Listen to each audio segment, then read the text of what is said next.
Hello and welcome to Birmingham City University International College. Fantastic to see you. We'd like to introduce Birmingham City University International College to you and to provide some information on the great city of Birmingham. Today, you've got myself, Lisa Blenkinsop. I'm the Director of Marketing and Admissions, and I'm also joined by my colleague Adara Bayoku, who is our Conversion Manager, who you'll have lots of interactions with here at Birmingham City University International College. So what are we going to cover in this training? We really want to introduce location to you. So like I say, the great city of Birmingham. We also want to talk about the CAS requirements and the academic and English language requirements that we have in order for students to progress onto a foundation or to a pre-master's program here at Birmingham City University International College. And we also want to tell you a bit about why we're different. Why should students consider coming and studying at BCU? IC, and that includes, for example, the industry standard facilities we have and the scholarships and the fee discounts that my colleague Adara will talk about shortly. So please do stick around and hear more about the great city of Birmingham and Birmingham City University International College.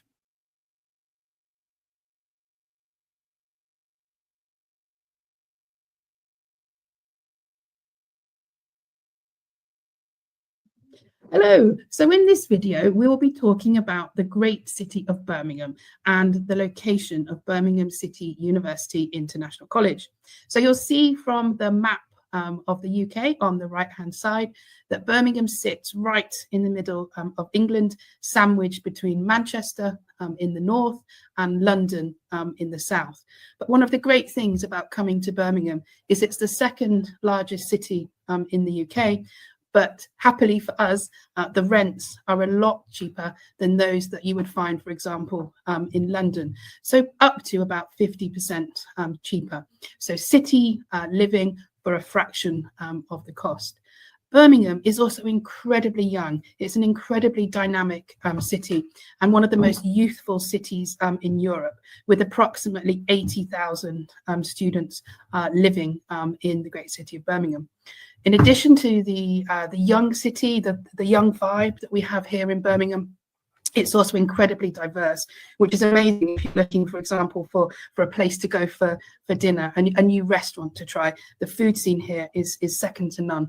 So over 185 nationalities are represented in Birmingham, and about 50% of the population are ethnic minorities, so settled communities within Birmingham. We're also super lucky being in the middle of England that any student that comes to study with us is able to access the rest of the UK very, very quickly. The main train station here in Birmingham, Birmingham New Street Station, is a 12-minute walk from the city centre campus. So super easy to get to the train station and then to access the rest of the UK, which can be done in up to 4 hours. So awesome for students if they're wanting to gain some cultural excursions, some cultural trips around the UK. You may also have heard that Birmingham is the home of Peaky Blinders, and part of the film was recently filmed here in Birmingham, and we're known for a very cultural, very arts-focused city. So that's an introduction to the great city of Birmingham.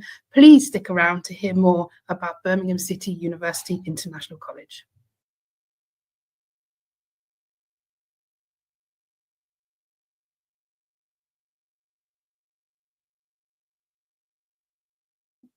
Hello, everybody. My name is Idara from BCIC. I'm the conversion manager here, and you'll be having lots of interactions with me going forward.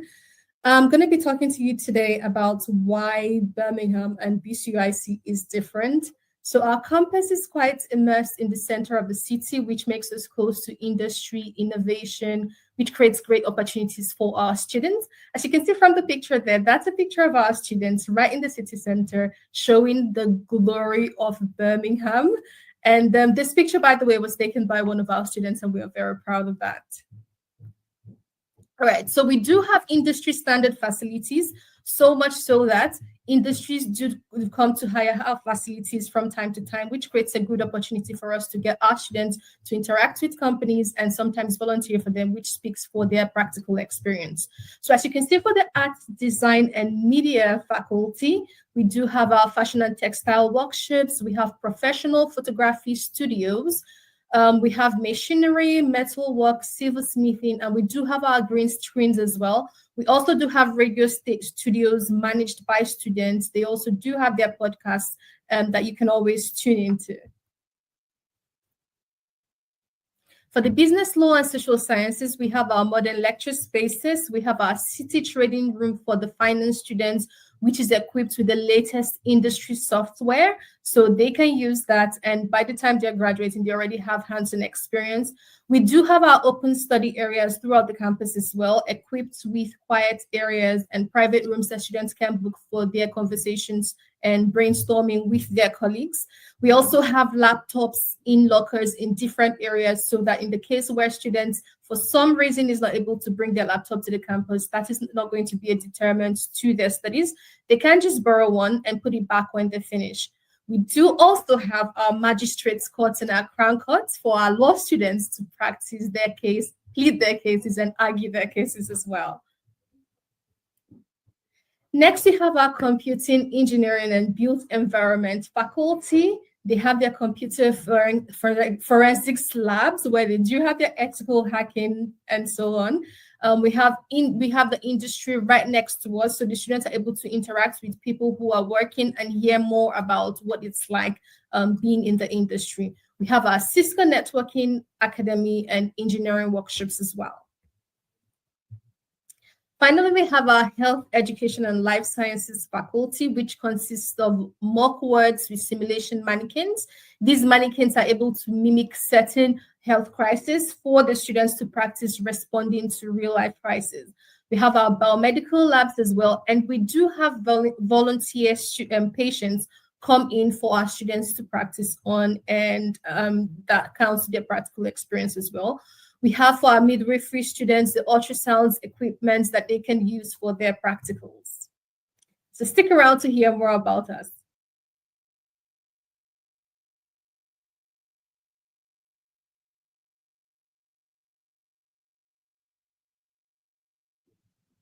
Hello again. So here we're going to be talking about careers and how we are supporting our students to give them the best chance it is to have a career. So we are very intentional, not just about the theory parts, but the practicals as well. This can be seen in our placements. So depending on the course that the student is studying, they have the opportunity of having placements for every term. And some of the companies that our students have had placements in include, but not limited to, BBC, Cisco, IBM, NHS, Microsoft, and so on. We are also very keen about their employability. So our degrees are designed to address industry gaps, which means that we are constantly reviewing our modules. We have optional modules as well that can enable the students to craft their studies to suit their career goals. And we also embed enterprise projects as well into their curriculum, such as live briefs, interactions from real life companies, so that students are constantly engaging with employers.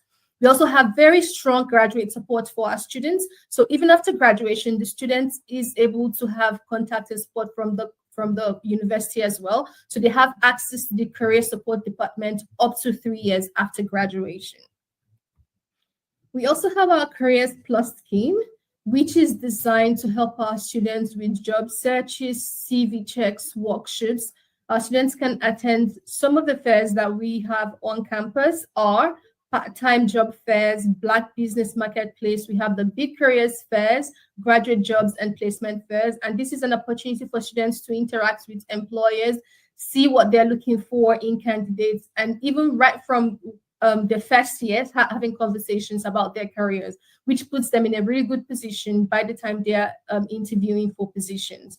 We also have our Graduate Plus scheme, which is really an extracurricular award that helps our students to develop their personal and professional skills. So we do have our bronze, silver, gold, and platinum awards for the students. And this is based on the tasks that the students have completed. So they graduate from one onto the other.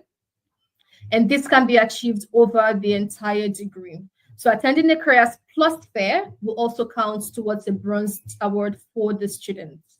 Stick around to hear more about BCUIC.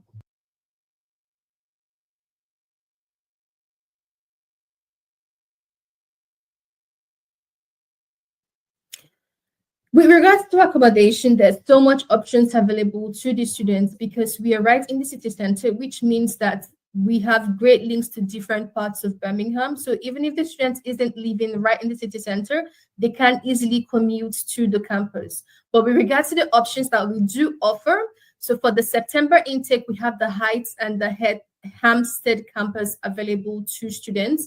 In terms of rent, the approximate deposit amount is about £159, with approximately £159 per week cost. The length of the contract is typically from May to end of August for 2025 and September to July 2026. And these accommodations are within 10 minutes walk from the campus. So that's for the Heights. And then for Hampstead campus, that's about 45 minutes bus ride.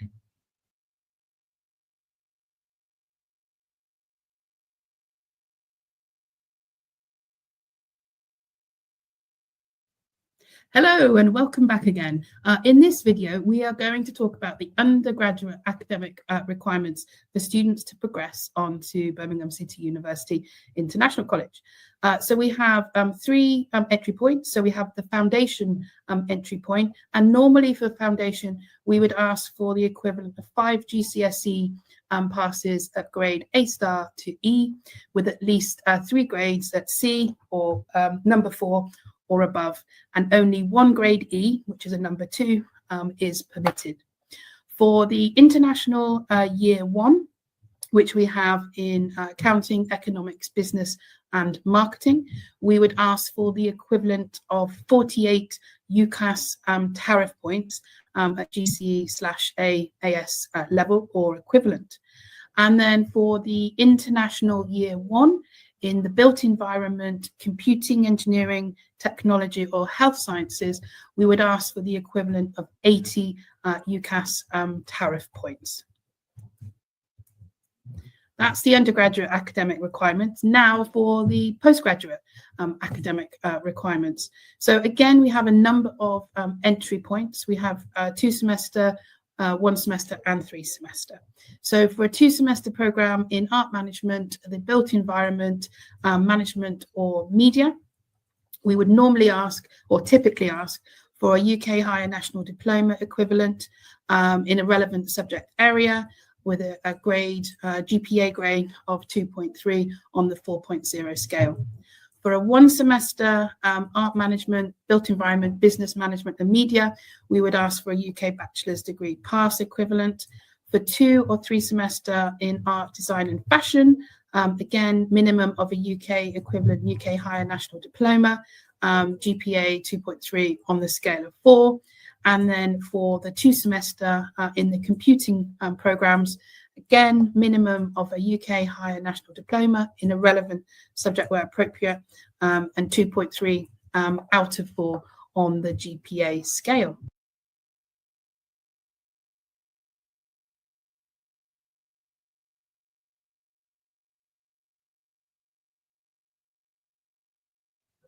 Hello and welcome back. So in this video, we are going to focus on our English language requirements for students to attend BCU International College. So for a foundation or a pre-masters, normally we would ask for IELTS of 5.5 with a minimum of 5.5 in each band. There are some exceptions to this. For example, our nursing program asks for a slightly higher requirement because of the accreditations that are attached to the program. For an international year 1, we would ask for an IELTS overall of 6.0 with a minimum of 5.5 in each band. And like I said, for the foundation in nursing, we have slightly higher requirement. So the IELTS of 6 with a minimum of 6 in each band. We do accept a number of English language qualifications in addition to the IELTS, and you can see those on the right-hand side of your screen. You can also use the QR code on the left-hand side, which will take you to the list of the full list of the accepted English language qualifications. We will exempt students from IELTS in certain circumstances if they can demonstrate that they've graduated in the UK, for example, with a bachelor's degree, and if they've studied in a majority English language speaking country as defined by UKVI. We also, at BCU IC, offer an internal BCU English language test. And for the 2025-26 intake, this test is free.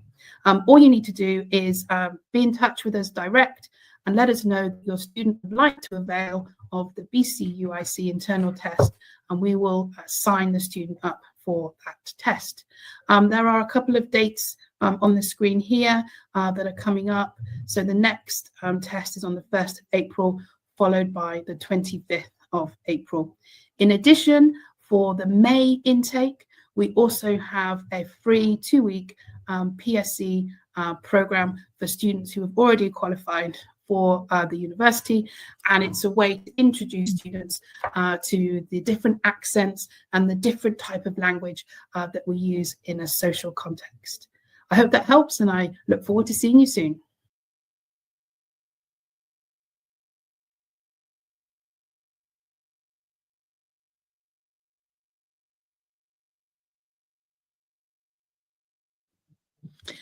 Hello again, and welcome again to BCUIC. In this video, we are going to focus on the CAS requirements and the documentation that we require in order to request a CAS from the university. So as you probably know, we offer a through CAS, which covers students for any pre-sessional English and also for their main course of study, either foundation or a pre-masters. For the CAS, we do ask for bank statements. For example, they need to include the name and logo of the bank and the account details and the currency that the account is held in. For any students who submit bank statements that are not in English, we do ask that those bank statements are translated into English.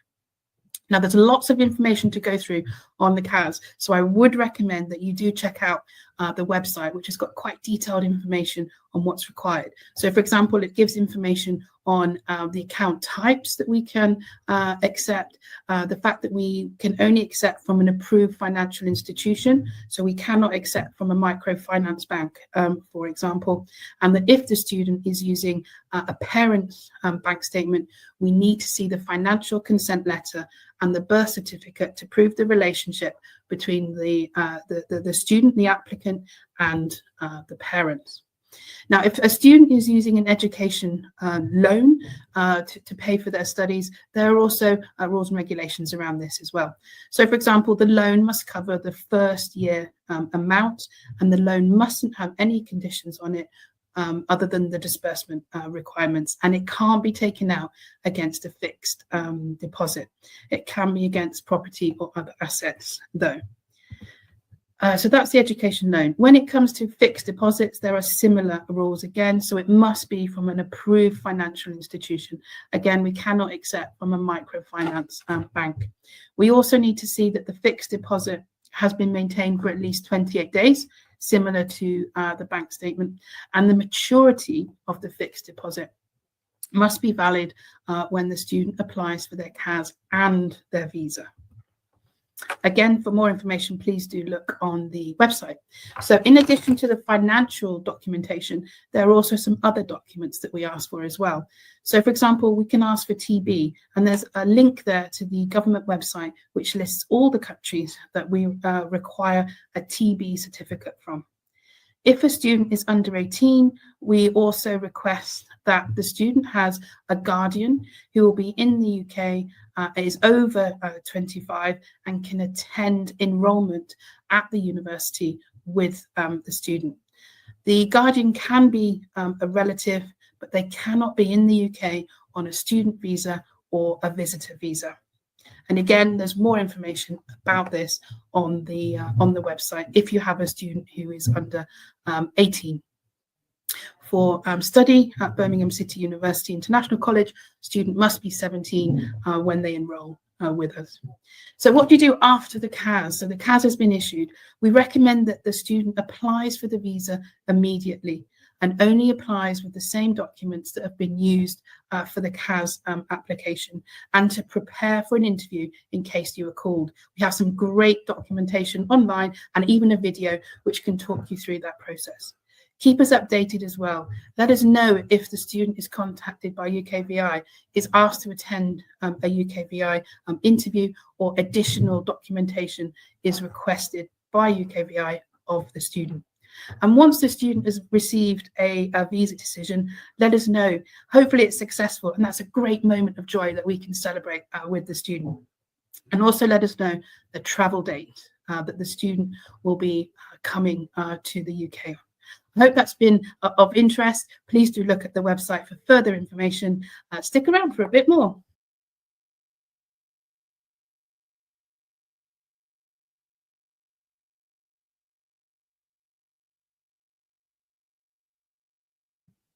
Now let's talk about the tuition fee.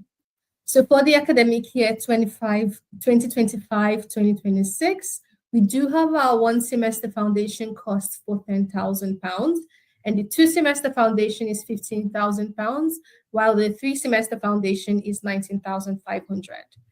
And the first year is £16,000. The pre-master's first semester is also £10,000 like the foundation. The 2 semester pre-masters is £16,000, and the 3 semester pre-masters is £19,500 as well. Now, in terms of tuition deposit, what we do require is the first semester fees for the program you're applying for. Now, we do understand that coming to study in the UK is quite a huge financial endeavor, so we have put in some support to help our students. We have our subject-based discount. So for students who are coming to study arts, design and media, architecture, biomedical sciences, economics and law, we have £1,000 discount available for these students. Please do keep in mind, however, that there are only a limited number of slots available, so the sooner to apply, the better. There's also the early bird discount worth £500. This is available up until the 7th of April for students who are applying for the May intake, and for the September students, this is available up until 1st of August. So don't forget, we have our free BCU internal English test as well. So let's play a scenario here. For example, say Shafwat from Bangladesh has an offer to study law in May of 2025. Maybe their IELTS certificate has expired, so they need to take the BCU internal English test, and they pay their deposit before the 1st of April. What this really means is that Shafwat would have received £1,565 worth of discount, which is over 10% of her tuition, original tuition fee. That's very good. I would take advantage of that for my students. We also have our scholarships as well. So we have our Women in STEAM scholarship, basically for female students who are coming to study science, technology, engineering, or arts courses. This is worth £2,500. So the students will need to put in an application, and we'll talk more about that later. We also have our college director's scholarship as well. We have 2 slots available for this, worth £3,000 each for each student. It will be awarded to a student who has been selected by our college director, and the students need to have demonstrated public service and community service. The mode of application is by submitting an essay to demonstrate this. We have our film production scholarship as well. So this has 3 slots available for individual scholarships, and this is available for our May, September, or January intake. It's worth £2,500, and it will be selected. Recipients will be selected by the senior art tutor. They would need to submit a film or reel demonstrating their skills, and then the senior art tutor will make the final decision. All right, that's it with regards that. We also have our progression scholarship. So this scholarship is basically designed to help motivate our students to be able to take the academics seriously, because we want to be able to brag about them. And it's always a good thing for everyone to see students who are progressing. So we've designed this scholarship basically for students, so that students who are able to achieve 70 to 79.9% of their overall grades when they progress to BCU are able to take advantage of £1,000 discount, and students who have over 80% and above are able to get £1,500 discounts towards their tuition fee when progressing to BCU. Now, it's worth noting that this tuition is only available to foundation students and students who are not being sponsored by government, organization, or companies. So basically self-sponsored students.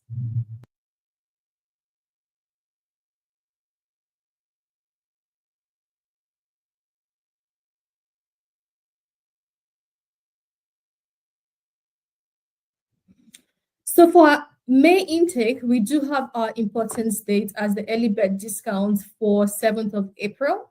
The application deadline is 28th of April, and the payment deadline is the 30th of April. So we've reached the end of the BCUIC training, and I'd like to thank you all for taking the time to listen to all of the training videos. It's fantastic that you've done that. A few takeaways from me, just to remind you that at BCUIC, we offer a through CAS, which covers students for their pre-sessional English and their course with us and their course at the university. We have a number of discounts, scholarships, and incentives to support students in their academic studies. And we have a fantastic career and a Careers Plus platform for students to avail of as soon as they join BCUIC. If you'd like to learn more, then please do go to the website, which is bcuic.bcu.ac.uk. And we hope to see your students with us in the great city of Birmingham sometime soon. Thank you very much.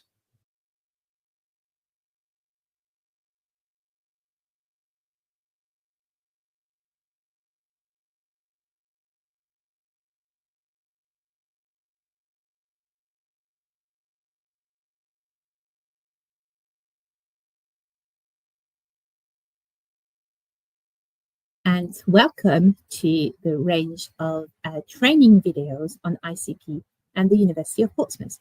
My name is Noemi Plumridge. I'm the Director of Marketing and Admissions at ICP, the University of Portsmouth.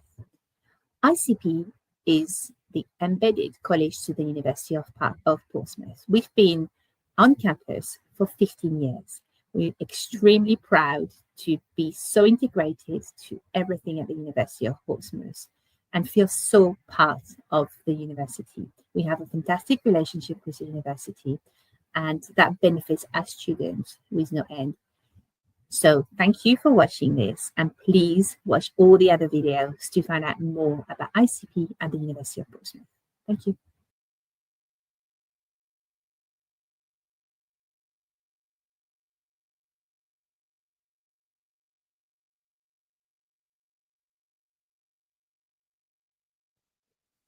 Hello, in this video, you will find out more about why Portsmouth and why this is a great destination for students. Portsmouth as a city is an amazing place for students. It is located 17 miles from London, a short 90 minutes train from central London. So the location and the access to sort of the capital of England is a major selling point for the city itself. It is a city centre campus, so that is very different to other universities where the campus might be a standalone campus outside of the city or just completely separated from the city. In Portsmouth, the campus is built within the city, so you'll have university buildings, but you will also have city centre buildings. So it's always very busy, there's always a buzz, there's always lots going on, but that makes going from one place to the other very easy. And students also have everything they need on their doorstep. So that's something our students mention as a real advantage of Portsmouth as a city, the fact that it's built within the city centre.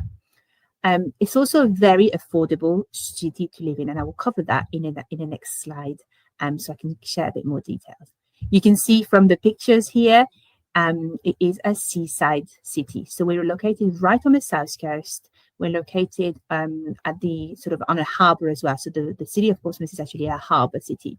And we also have miles and miles of beach going sort of extending through the southern side of the city. Again, this is something students really enjoy, that freshness from the sea and the ability to sort of enjoy city life, but also a seaside life. And it has got very good transport links to the rest of the UK, but also Europe. As a harbour city, there are different ferries that go from Portsmouth to the rest of Europe, including France, Spain, the Channel Islands. Another very important fact is in terms of why I choose Portsmouth is the range of accolades that are that make Portsmouth really special. So for 2025, the top it was ranked top 50 in the Complete University Guide. The University of Portsmouth is also a 5-star rated university, including in the QS Top Universities ranking. You can see lots of the different accolades on the screen right now, but I think what is really important as well is that the University of Portsmouth is a TEF Gold University. That means a lot to most students. It's very important for students to be aware of that. Something also really relevant for students is employability. You know, you want to come to the UK, you want to study a degree, but you want to get a good job on the other side. 95% of graduates are in work or further studies when they've graduated from the University of Portsmouth. That is the latest data we have. So that's extremely important for students to know that. There are career and employability services on campus available for students to access so they can secure part-time jobs, internships, placements, graduate jobs. Myself, as a University of Portsmouth graduate a few years back, I was able to benefit from the services available at the University of Portsmouth to secure my first 2 jobs. So it's really important for students to be able to have that sort of service available and to make most of it. Cost of living, I mentioned that a couple of slides ago. Very important for students. We see more and more students are cost conscious. They need to know how much everything is going to cost them and whether they have enough money at the end of the month to still buy their food. The University of Portsmouth and the city of Portsmouth itself have always been sort of voted in the top few cities in the country for most affordable cities to live in, according to the NatWest Student Living Index. So that's extremely relevant when students are looking for affordable places to study, not looking just at tuition fees, but looking at living expenses. You know, how much is it going to cost me to rent? How much is it going to cost me to shop? But also one of the most important factor with the city of Portsmouth is it's an island city. It's not huge in distance. And the fact that the campus is a city center campus, everyone can walk everywhere. So there is no need to use public transport. There is no need to use trains or anything like that. You can just walk to campus. And that's a huge saving cost for students. The university has got a free university bus that runs across the city. So students are able to go from one end to the other for free. But really, you'll see everyone walking around in Portsmouth. And that's an amazing thing to see. We're a very environmental friendly city. But just I'll pick up a couple of facts. The housing rent in Portsmouth is 58% lower than in London. That's a University Living Index in 2023. A really a big difference here. And also in terms of basic household bills, there would be about half the cost from what you would get in London. Eating out, meals, etc., also a lot cheaper. So I think this really helps to sort of position Portsmouth in terms of costing. Thank you for listening. I will see you in the next video.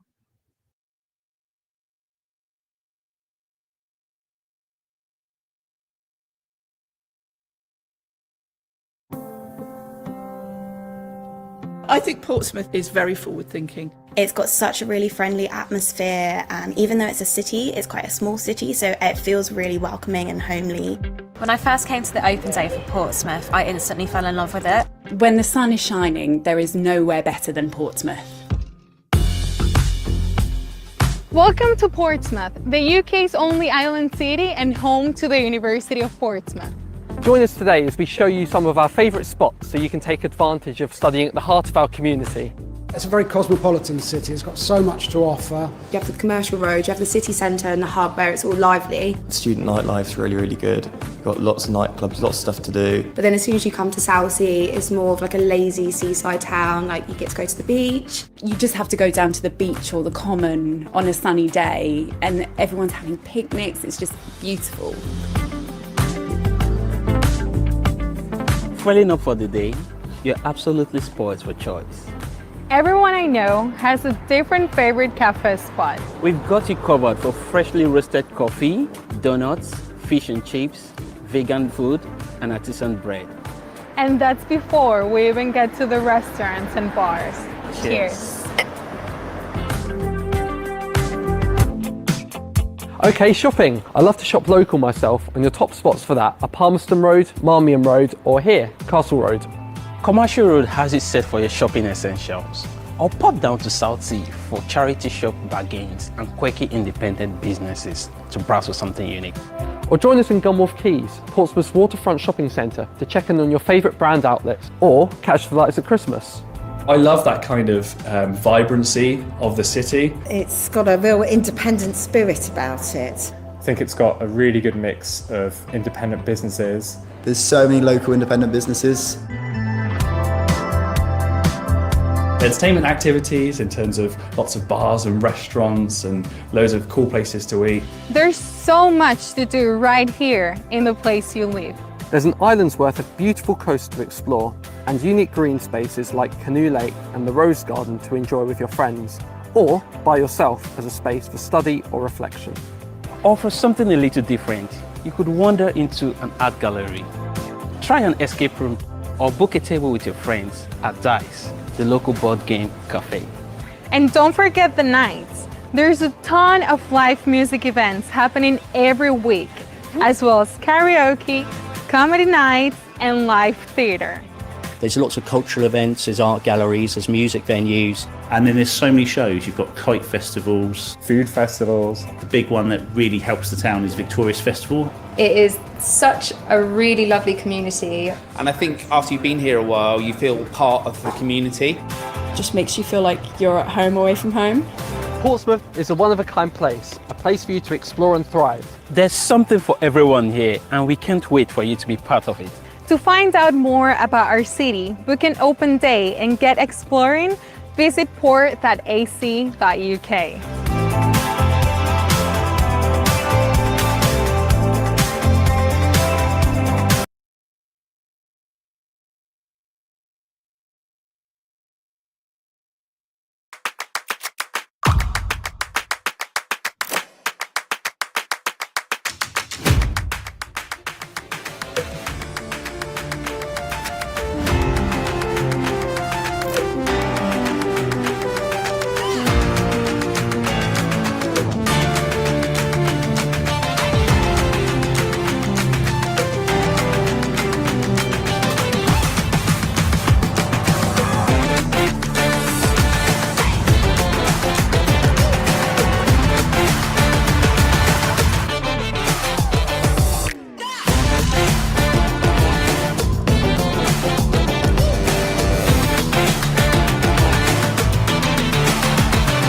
Website was like, Leanne, unlock your potential. Yeah. Change the world. No pressure then. 2 chocolate ice creams, please. Welcome to Portsmouth, The UK's only island city. Ah, holes with holes. You're home away from home. City stuff, that way. Beaches, big ships, candy floss, fun times. That way. Portsmouth's a place where you can explore futures that you could fall in love with. Then change the world. Later. Innovator. Movie maker. City trader. Lifesaver. Investigator. Whatever success looks like for you. Stability. Choice. Freedom. Portsmouth is the place to find it. And that's not all you'll find. Find yourself at sunrise on the seashore. Find the ones who really get you. Find your balance! Find the help you need if life just gets on top of you. Find the time and space to pick a career that suits you. How's your CV coming along? Or you could just chill and relax, you know? Be free to try new things. Because this is your time to find your fire. Yeah! And this is your place to just be yourself. And from this unique community, on this island city, you can go anywhere. It's your time. Yes, you. It's your place.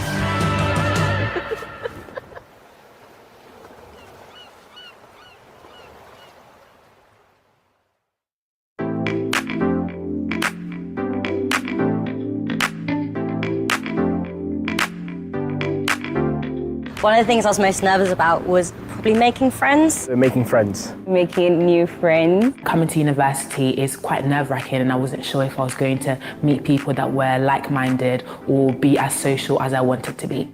Being an international student is quite scary, coming to a whole new country, a whole new environment, a whole new culture, and not really knowing anyone. Leaving my home, leaving my family was hard. I think we can all agree. Moving out and starting completely afresh in a new place with new people is exciting, but can be scary as well. But there are a lot of ways to make connection. Now, that will take the pressure off that first week. For a starter, you can join our Discord server where you can link up with your future course mates. The group will be joined by student guides and staff members who can answer any questions you have, help you build confidence, and prepare you towards the new year.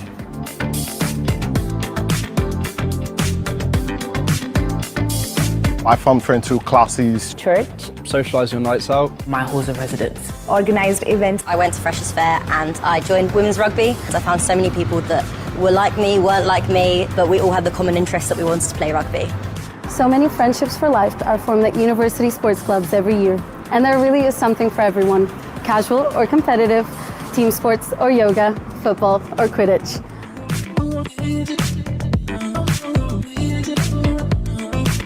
One of the best societies is the Malayali Society. First Aid Society. A medical society. By far basketball. 100% volleyball. Dodgeball. Gymnastics and Trampolining Society. There are over 140 societies here in Portsmouth. We've got cultural events, performing arts, activism, and so on. For example, I was a part of the Indian Society. We organized festivals like Diwali, Holi, and even sometimes Bollywood nights. And to get head start, just head over to the Students' Union website, fill in the details in the form so they can send you the relevant links to societies before you arrive.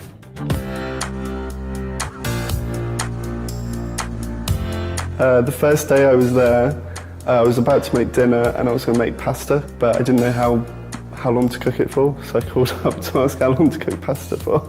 I couldn't turn on the induction oven, and so I had to call my dad about it, and it turned out to be a switch on the wall. I'm a crybaby when I get sick. So a small thing, even if it's a headache, I will call my mom that, "Ma, what can I do?" Moving away from home for the first time can be a sharp learning curve.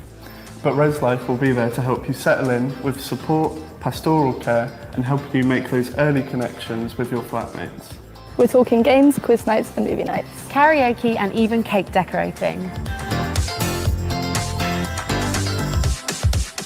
One of the hardest things I found about university is the finances. Managing my own expenses. I solely relied on my student loan. I didn't get a part-time job. It's kind of hard because it's completely different currencies. And it's trying to figure out how that's going to last you for the rest of the term. Coming back home, not seeing my parents home, that was really hard for me. Personally, having anxiety, I find it quite hard to talk to people. So that initial engagement with people was very difficult. I'm now best friends with the first person that came to me at uni. I'd say being independent is one of the hardest things about starting uni, because when you're in uni, you're not in charge of your own time, you're in charge of your own schedule, you're in charge of your finances and a lot more. Starting university is a really exciting time, but it also comes with its challenges too. Being away from family and friends and adjusting to a new workload, maybe a new culture. We want you to know that we're here to support you, no matter what the circumstances are. Every student expects to be treated with respect and dignity, and we provide the means in case you're facing any difficulties or challenges. We're a global, friendly community. And we're all happy that you're here. Welcome to the University of Portsmouth. We are happy you have chosen to study here. We can't wait to meet you all soon.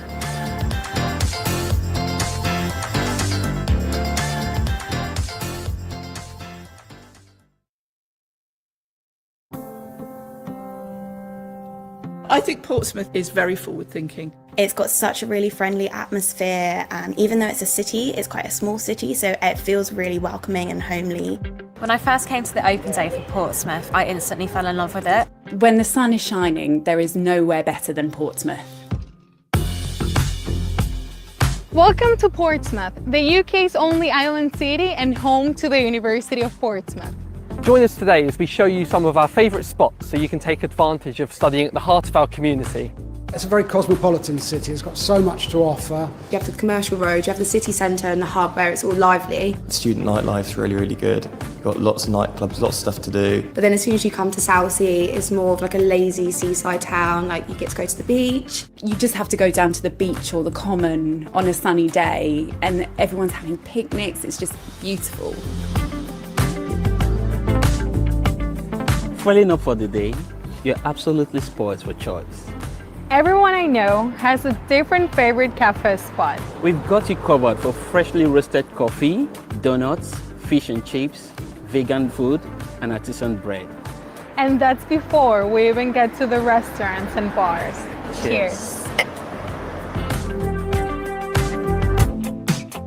Okay, shopping. I love to shop local myself, and your top spots for that are Palmerston Road, Marmion Road, or here, Castle Road. Commercial Road has it set for your shopping essentials. Or pop down to Southsea for charity shop bargains and quirky independent businesses to browse for something unique. Or join us in Gunwharf Quays, Portsmouth's waterfront shopping centre, to check in on your favourite brand outlets, or catch the lights at Christmas. I love that kind of vibrancy of the city. It's got a real independent spirit about it. I think it's got a really good mix of independent businesses. There's so many local independent businesses.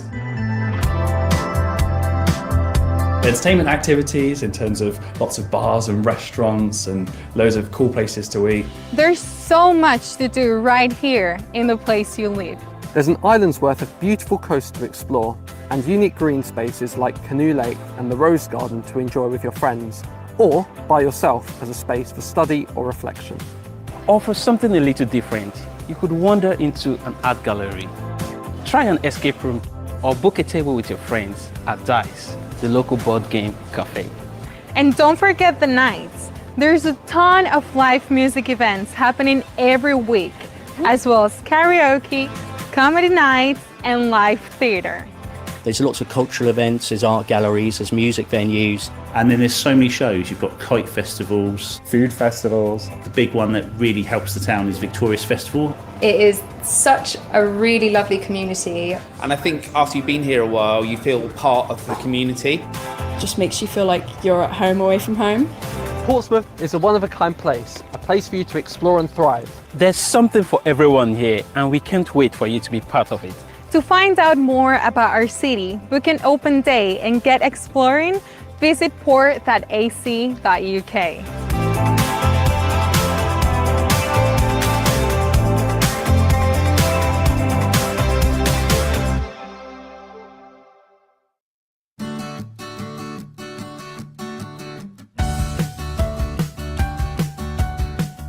My number one essential item have to be some way of making notes in your lectures and seminars. My personal one would be take an extension lead, because you never know where your plugs are gonna be. I would say decorations for my room.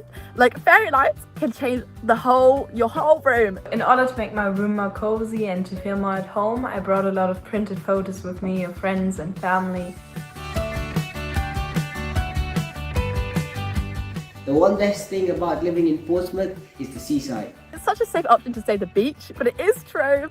It is true. You can just easily go to the beach during your study break or in the evenings with your friends. I love that the university buildings are kind of amongst the city, so you feel part of the life here in Portsmouth. I'm a big kind of history fan, so there's all the kind of museums down on the beachfront, the D-Day Museum, and then you've got the dockyards where they've got like the Mary Rose Museum. There is also a really nice park behind Guildhall. You can use that for like little study sessions, get the most of the sun and stuff, and it's really like wholesome. The first thing you should do when you get to university is collect your student card, hop onto the bus and go for a city tour to explore the city, and the most important thing is go to Freshers Fair to get free food. The Freshers Fair is an opportunity for you to check out lots of different stalls, and you might even get some freebies. Last year I got some free pizza, which was just beautiful. Definitely check out the Freshers Fair at the Students' Union, because you can get to know all of the societies that you could join. It's a really good way to meet other new students joining, as well as decide to find your way around the university before your lectures start, so you're not just thrown straight into the deep end and you can't find anything. I joined a lot of different group chats before coming to university, such as ones for my accommodation, ones for my course, as well as just kind of general university group chats. In Freshers Week there's loads of trials and Give Me Sport, where you can try all the different sports societies. I joined hockey and I've made so many friends and had such a great experience in first year because of it. My closest friends personally were my flatmates, and I've really got close to my course mates as well. But I know for other people it was joining societies, meeting people in literally the most random ways sometimes. One of my really good friends at university is the first person that I sat next to, and that is only because we got talking and introduced ourselves, found out a bit more about each other. So yeah, just be bold and get talking to people. Towards the Christmas season I started feeling a bit homesick because I was missing some of the traditions from home. I either called friends or family from home, or I started recreating traditions from home with my new friends at university, so that made me feel a lot better. I think at these times it's really important to remember there's always family and friends you can call or go see if you are really struggling. The Student Wellbeing Service is always available if you need to chat. I think it's really important to make the use of all of these to really help with the homesickness. Remember, everyone is in the same boat. Everyone's starting at a new place, everyone's nervous. Make the most of that kind of time before university properly starts, where you're kind of introduced to university life. This is a thing that I wish that I was told, is that when you first move to uni, likely it will be on a massive high, you're meeting all these new people, it's an exciting experience. But I think quite quick into that, there is also a low with it. But the truth is that is just what uni is like for everyone. It's literally just adjusting. So I think just knowing that that is a normal thing to experience, actually a healthy thing as well, just like processing your surroundings as well. But it is an amazing experience overall.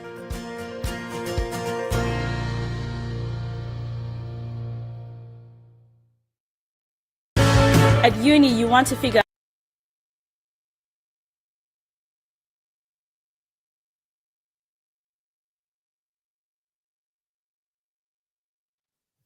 Hello, welcome to the ICP video. This time we will be talking about our campus.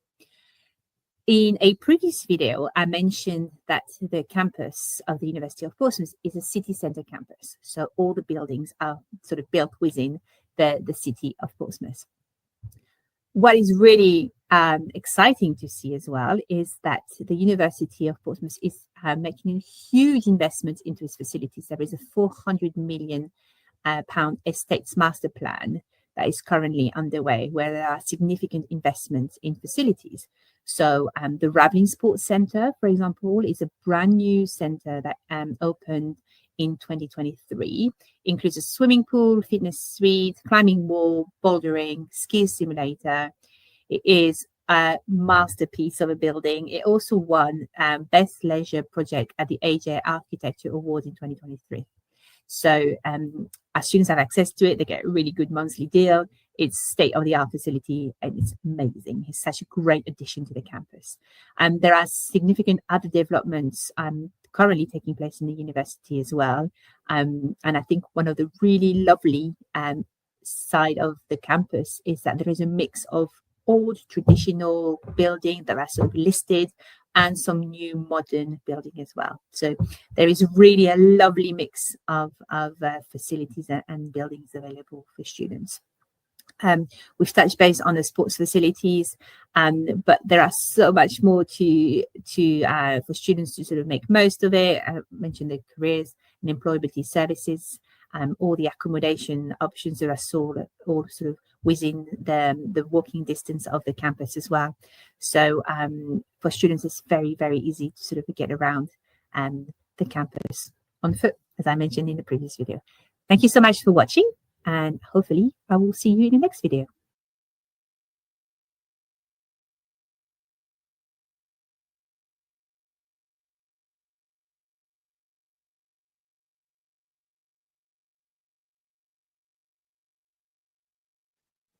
Hello, welcome to the next ICP video. In this video, we will be talking about the programs and the fees for all ICP courses. So ICP offer a range of pathways to the University of Portsmouth. So we have some foundation courses, some year one and pre-top-up courses, and some pre-masters. Across the different levels of studies we offer, we cover every faculties of the University of Portsmouth and pretty much can offer any type of courses from A to Z. So there really is something for everyone at the University of Portsmouth and in the ICP pathways. If we look at the foundation, we have a range of courses available from accounting, architecture, business, computing, humanities, media and games technology, engineering, law, mathematics, nursing, property and surveying, and science. The fee for the 2 semester averages from £15,750 to £17,600 based on whether it is lab-based or more classroom-based. We also have a range of 1 semester foundation courses available in our businesses and accounting courses, and these are £9,150. We have just launched the nursing pathway, which is brand new, started early January 2025. And I think what's important to mention in our science pathways, we have some health science courses such as pharmacy, dental hygiene, and dental therapy. Engineering, we have an option which is very, very topical at the moment, is AI. We have an undergrad course in robotics and AI. Looking at the year one course, again, we have loads of different options available from accounting, business, computing, engineering, law, which is new, property and surveying, and science. And a pre-top-up. The pre-top-up is the equivalent of entry into a year 2 that will lead you into the top-ups at the University of Portsmouth, which we have in business. The fees on average will be £16,000 to £17,600. Finally, our pre-masters, which are 1 semester only, average from £9,100 to £9,350. And again, we offer a range of courses in art, architecture and design, business, education, finance, international relations and criminal justice, logistics, and science and tech. We have a range of intakes in January, June, and September. So we will have something for everyone at every intake. Thank you so much for listening, and I will see you at the next video.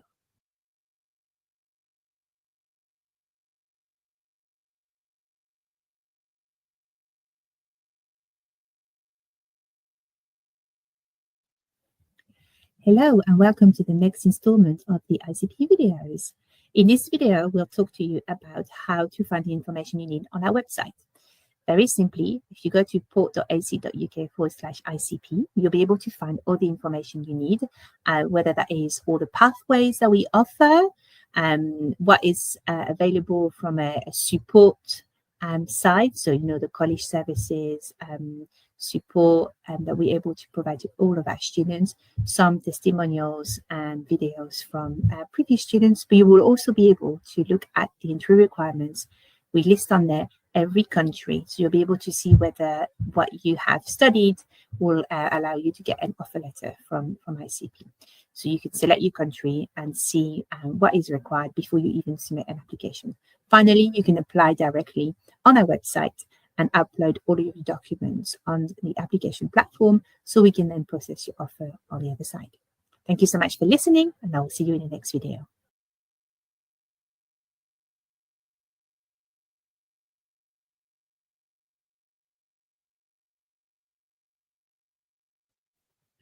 Hello, and thank you for listening to this video. In this video, we will be looking at admissions and in more details what is required for every level at ICP. We mentioned in the video of how to navigate the website that you were able to see entry requirements for every country. So you could see whether what you've studied will allow you to apply for a foundation, a year one courses, a pre-top up or a pre-masters. To cover this more generically, if we look at foundation courses, we usually ask for 5 GCSEs or year 11 equivalency or the MYP or IB certificate. So if you've got anything as such, or anything that is equivalent to this qualification, the likelihood is you'll be able to get an offer for foundation. Year one courses, we look at anything that is sort of A-level equivalent, sort of year 12, year 13 equivalency, the IB certificate or the IB diploma. So again, if you think you've met the requirements for this, just send us all the documents you have and we can look at it.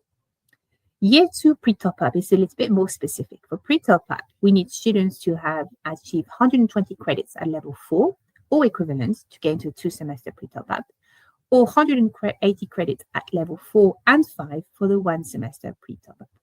Finally, for pre-master's level, you need to have achieved a 3rd class honors degree or equivalent. So HNDs in some part of the world can be accepted, but they'll need sort of a slightly higher grade. Thank you for listening, and I will see you in the next video.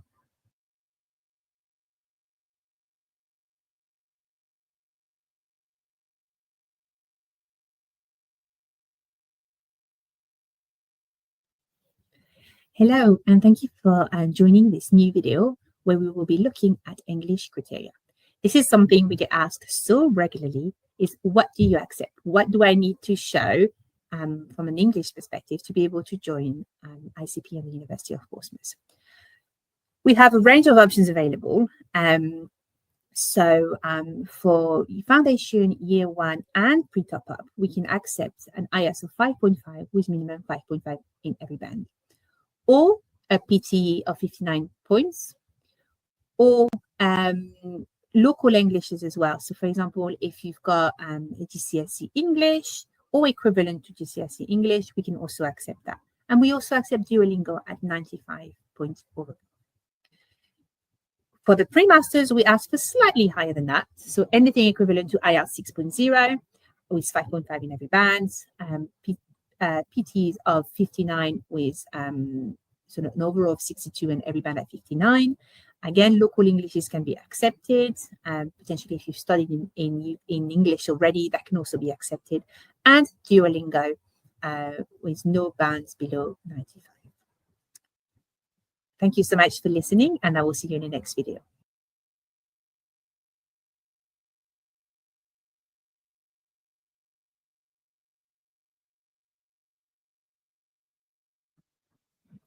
Hello, and thank you for joining this new video on our scholarships and bursaries available at ICP.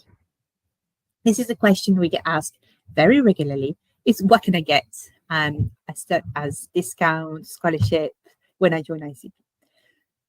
We have a range of discounts available, which is really exciting. So for the September and January intake, we're able to offer global development bursaries ranging from £1,000 to £2,000. You need to fill discount claim form, which we send a link to students for, and then this is all based on merit and also first come first serve basis. So once we have allocated all of the scholarships, there's sadly no more available, but if you apply soon enough, you should be able to get the discount. We also have an EU transition discount. So our EU students are able to also pay the same fees as home students of £9,535 per year. Finally, within the Navitas group, we're very excited to offer a family bursary. So if you have a sibling who has studied at ICP or any other Navitas colleges, you'll be able to get a 10% discount on your tuition fees. Thank you so much for listening, and I can't wait to see you in the next video.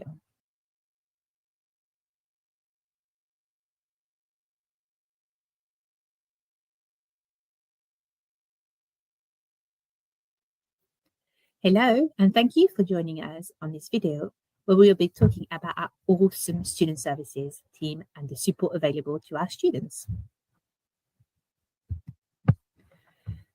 Very central to ICP and being an ICP student and coming to the UK is the support we're able to give to our students. And we pride ourselves at ICP with the amount of support we give to students, but that sort of one-on-one approach to make students feel at home, feel welcome, and feel supported on a daily basis. So we have a dedicated team of college services officers who are based at ICP. They're the first point of contact for all of our students. We have an office open from Monday to Friday, 8:30 to 5, and students can come in with anything they need. Students are able to take part in our student council activities every sort of intake, whether they want to be on the council and therefore voted by students, or just contribute to ideas which help ICP sort of develop new projects, but also support the students even further. The team organizes trips all over the UK. There's different sports sessions organized, some football, some basketball, netball, as well as different trips across sort of main monuments of the city of Portsmouth. Something that is really important, the college services team monitors the students very, very closely on a daily basis on all sorts of different elements. So we're looking at academic, we're looking at attendance, we're looking at behavior, under 18s, and well-being. These are all critical because unless we are monitoring the students and checking in with them, we won't know if anything is not going right. So that sort of daily monitoring and support of students means that we're able to really help students get the best of their experience here. And everything culminates every year with our annual awards evening, which is held once a year, which is a chance to reward and recognize our amazing students. Thank you so much for listening, and I will see you in the next video.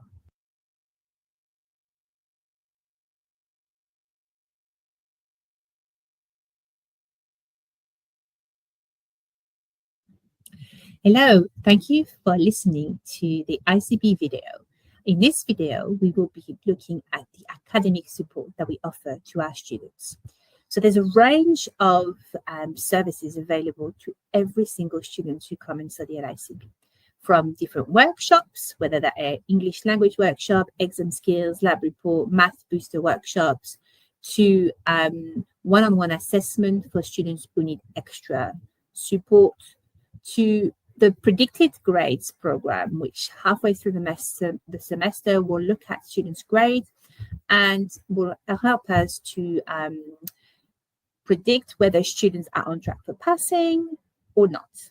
And then therefore, if they're not on track for passing, we put a whole plan together to support the students for the rest of the semester to get them over that finish line. We also work really closely with ASDAC at the University of Portsmouth, which is the Additional Support and Disability Advice team, to ensure we are supporting the students as much as we can. Thank you so much for listening, and I will see you in the next video.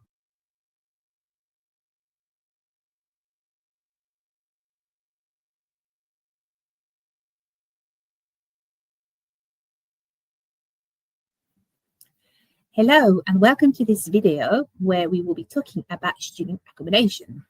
This is a really important part of students' life. They're coming, of course, in the UK to study, but where they live is going to be equally as important. We are really pleased to be able to offer a very wide range of options for students. There are lots of halls of residence across the city, all within walking distance of the campus. So for students to be able to live in, there are some private accommodations available as well. So if students would rather live in a shared house with other students, they can do that as well.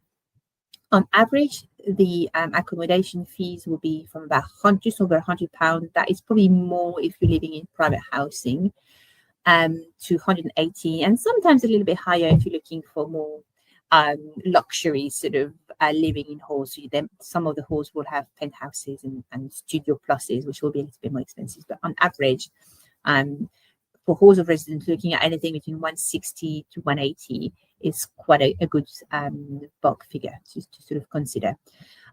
All the bills are included in the rent, so you do not have to worry about that. And in terms of further expenses to consider, food, traveling across the city, phone bills, any insurance students want to take TV license maybe, and then social activities, means that the students might spend an extra £80, £100 more per week on sort of things beyond just the accommodation. So I hope this was a useful quick oversight of accommodation, and I will see you in the next video.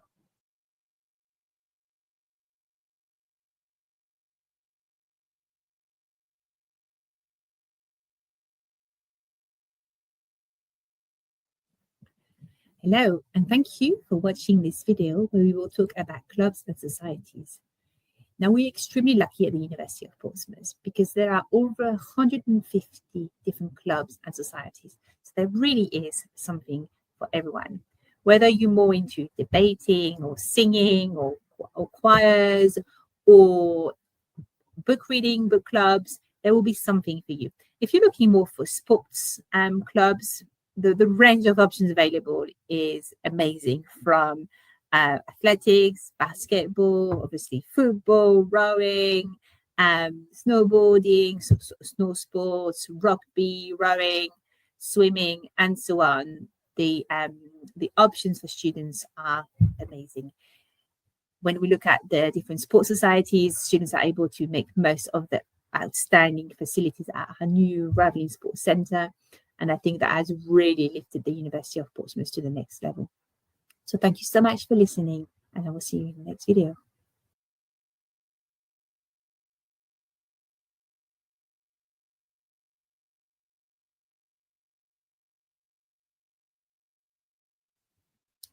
Hello, and thank you for watching this final video of our series on ICP and the University of Portsmouth. Before we let you go, I just wanted to, first of all, thank you so much for watching all the other videos that were available on the platform. We're really grateful for the time you've taken to watch everything, to learn a little bit more about ICP and the University of Portsmouth. I'm hoping by watching these videos, you've gained some information and some knowledge that maybe you weren't aware of before. First of all, location. You would have seen from the video, the location of Portsmouth is ideal. We're very close to London, but we're far enough so it's cheaper to live in. We're at a southern coast location, so we do enjoy some of the best weather in the UK. And the fact we're on the seafront, so we have miles and miles of beach, appeals to students with no end. So I think that is something really important to remember from what you've watched on ICP and the University of Portsmouth. Secondly, there is such a wide range of courses available, from foundation to year 1 courses to pre-top up, year 2 courses, and pre-masters. There really is something for everyone. And as I mentioned, in terms of the different options available, we cover every faculties at the University of Portsmouth and every sort of sub-schools also at the university. So there really is. We always say that, and I've repeated and I've said it several times already, but there is something for everyone in Portsmouth. Finally, fantastic diversity. The city of Portsmouth itself is a massive melting pot of cultures, but the university is exactly the same. There are over 100 nationalities at any time on campus. And you will see students from your country, but also from everywhere in the world. So that is such a big part of what we do, what we sell, that diversity. And we're really proud to see students from so many countries joining us at the University of Portsmouth. So again, thank you so much for taking the time to watch all of the videos. We hope you found it useful.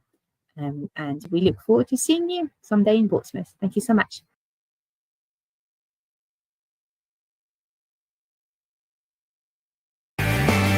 I don't think I would be the young lady or the athlete I am without the University of Portsmouth. I wanted to study at the University of Portsmouth because I think they really nurtured people's individual styles. There was endless opportunities. I got to experience so many different things, meet so many different people and see so many different aspects of the industry just from the course itself. It was just a really lovely atmosphere. Since I graduated, incredibly, it's kind of been in my life over the last 25 years. We were the biggest class in the whole of the Polytechnic in those days. There were 42 of us. It made it easy for me to make friends amongst people who were half my age, and some I still see today. There were so many injustices in the world. I thought it was really important to try and make a change, and that set me up really well to help me get to where I am now. I did my undergraduate degree in sport and exercise science at the University of Portsmouth, and I've also done a master's in sports performance. The staff at Portsmouth, they're kind of what makes the degree at Portsmouth. The attitude, the enthusiasm and just passion for what they do, a big key point for me. I love this city for everything that it has given me, for everything that it stands for. I'm originally from Bulgaria. Having lots of international students, including students from Bulgaria, I found a lot of confidence in being able to mingle and find kind of like a support bubble. Once I finished and I realized that I studied and achieved the degree not on my native language, I felt really strong. I now, professionally, as my job, do the thing I really like to do. That's all because of the uni. For me, it was one of the best choices I ever made.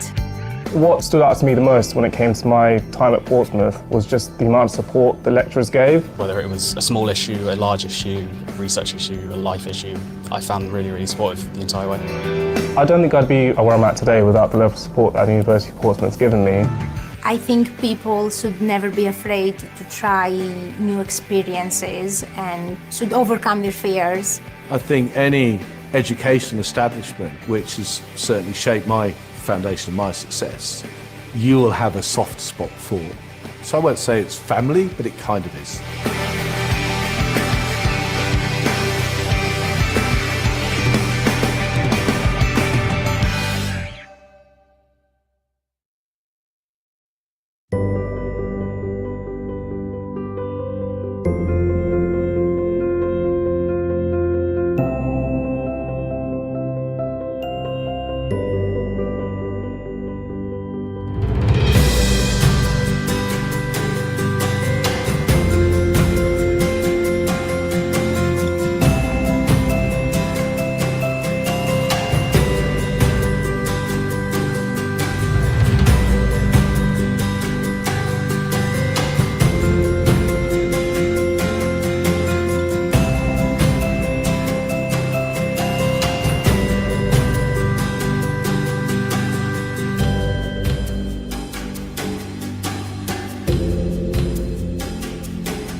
Hi, my name is Gaia and I'm a master's student studying criminal psychology with forensic investigation here at the University of Portsmouth. Entering the second term of university can pose new challenges for everyone, especially when daylight is still quite limited, so it can really affect our mood. So today I'm going to be sharing some of my top tips on how to beat the winter blues as a university student. So if you do like the sound of today's video, make sure to go click that like button and subscribe for more student content like this video. My first top tip is all around exercise. As a student, I know it can be really tempting just to want to curl up in your bed when it's cold instead of working out. However, exercise releases endorphins, which in turn makes you feel happy and lesses depressive feelings. Studies have also shown that regular exercise reduces stress levels and improves self-esteem and mood. It doesn't even have to be an intense workout either, just going for a small walk will aid you massively. My next top tip is to meet up with friends regularly. This can be something as simple as just going for a coffee or having a group study session in the library. Or alternatively, you could go and do something a bit more active and fun, like going bowling or going to the cinema or for a lovely walk down near the beach. When you're feeling low, it's really important to stay connected. Even if you're someone who prefers alone time, it's still really good to get out and see others just to make sure that you don't become too isolated. Another really important tip is to ensure you're putting healthy things in your body. After the winter break, it can be really tempting to carry on eating sugary and fatty foods, but these will make you more prone to tiredness and lack of energy. Instead, balance carbohydrates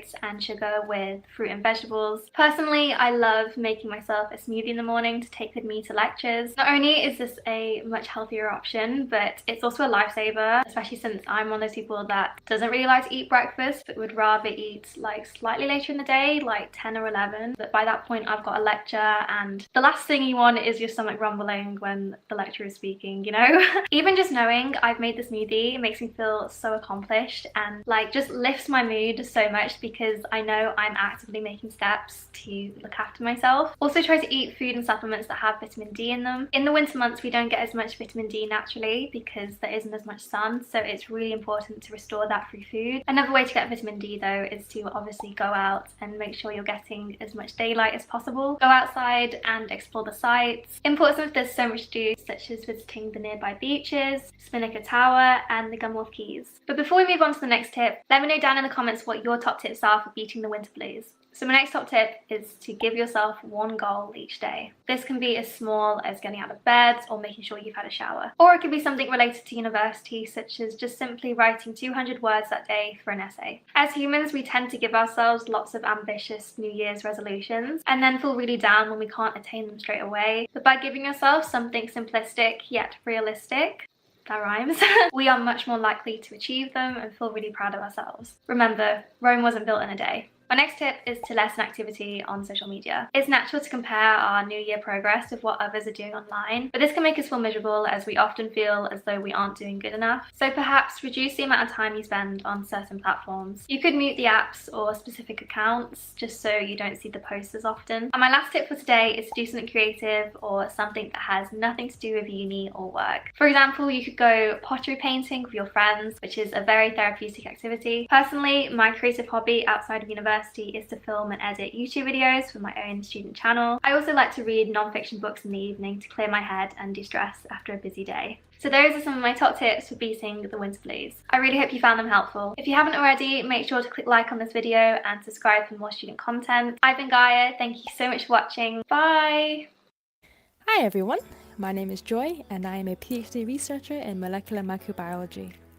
I am based in St. Michael's Building at the University of Portsmouth, and I'd like to share with you what I get up to in a week. But first, how did I end up being where I am at today?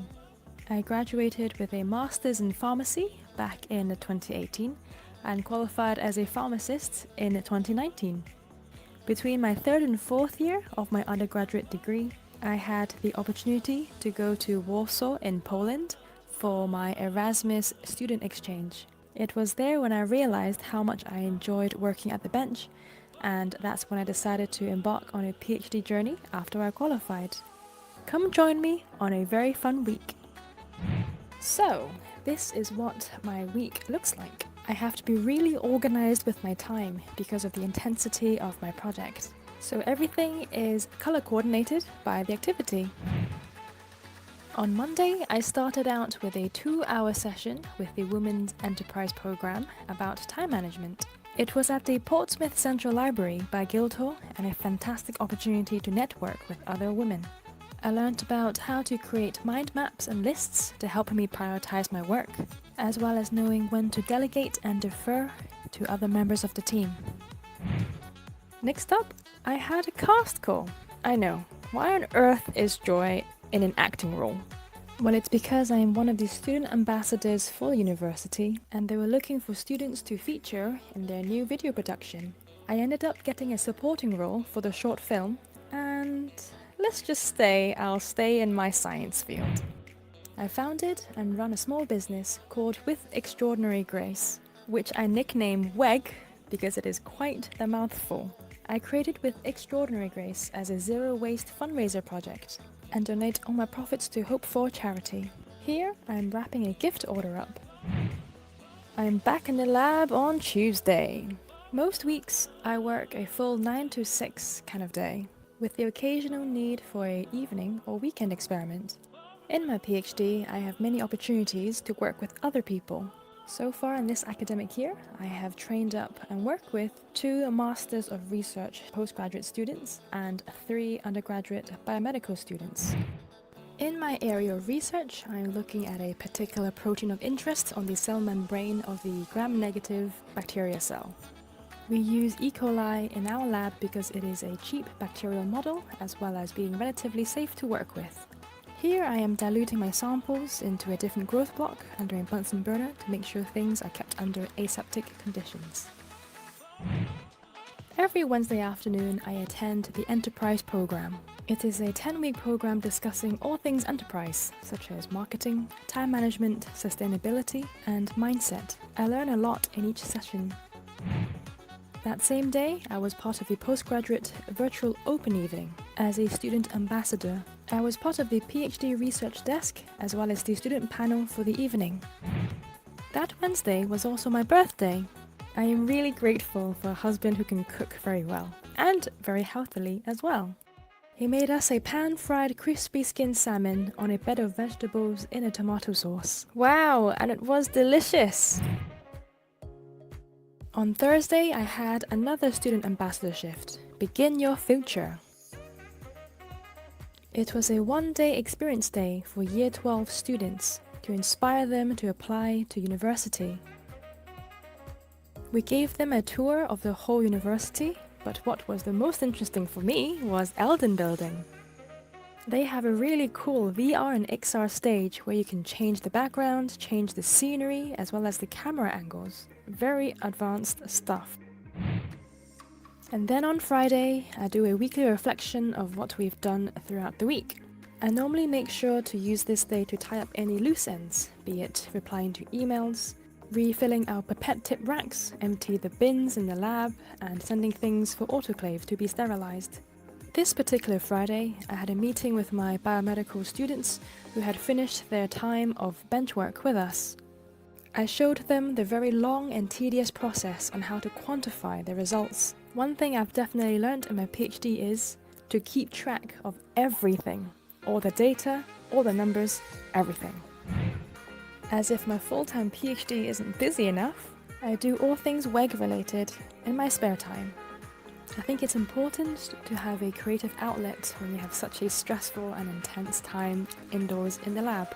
My fundraising small business with Extraordinary Grace has allowed me to meet up with other locals at markets, network with other businesses at small business events, as well as what I call having fun in the fundraising. These are the type of designs that I make. Always unique, always interesting. And that is what an interesting week of mine looks like. Thank you so much for being part of this journey. Thank you so much for watching this. I hope to see you around next time.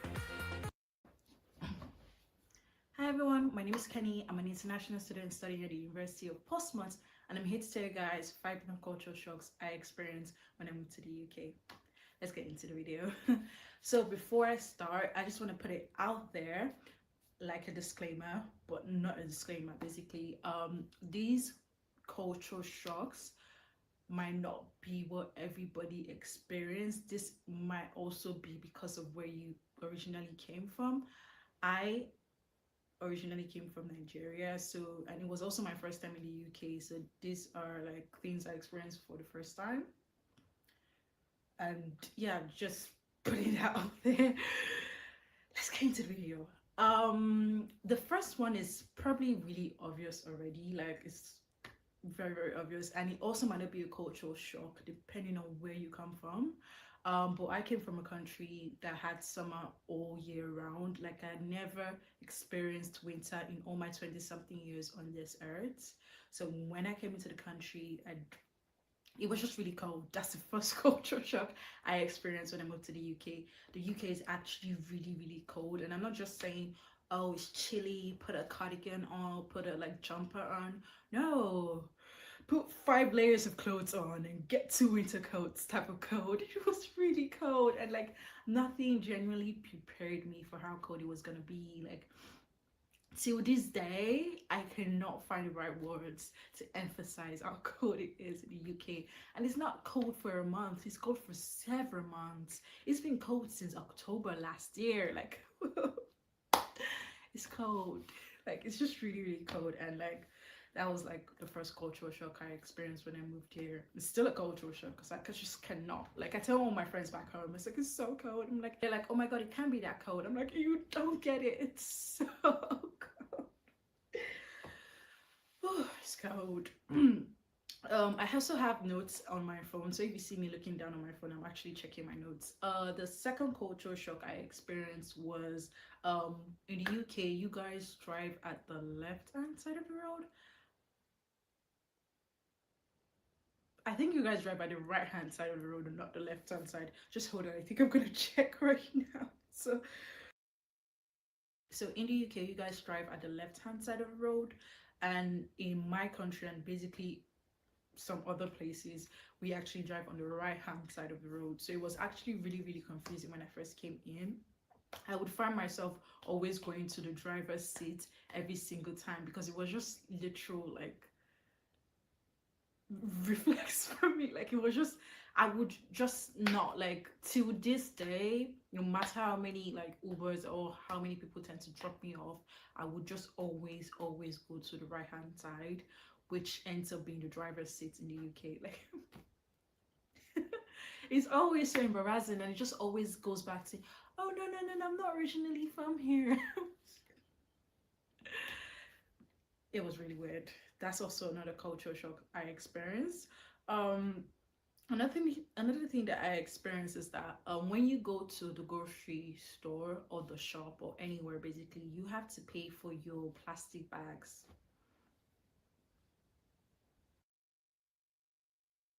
Yeah, that was really surprising for me. Like I had absolutely no idea that you had to do that, because back home all our plastic bags were for free. But over here, you'd have to like retain the ones that you buy at first, then take it back to the super store, or your shops, or like just wherever, and you basically have to like reuse them always. Another cultural shock for me is the slangs people use in the UK. So like obviously languages is different, but like I also come from an predominantly English speaking country, and the UK is actually like always just known for speaking English, and there was just slangs that UK people would use, like cheers, and it would just be like cheers as a form of like hi or thank you. But for us, anytime we said cheers, it was more of a toast, but like for wine glasses and everything. So it was also like quite surprising for me. Like people would like get off the bus and say cheers, or people would like try and say thank you for like your service that you offered them, and you'd be like, to Birmingham, and just a short walk from the train station is BCU, Birmingham City University.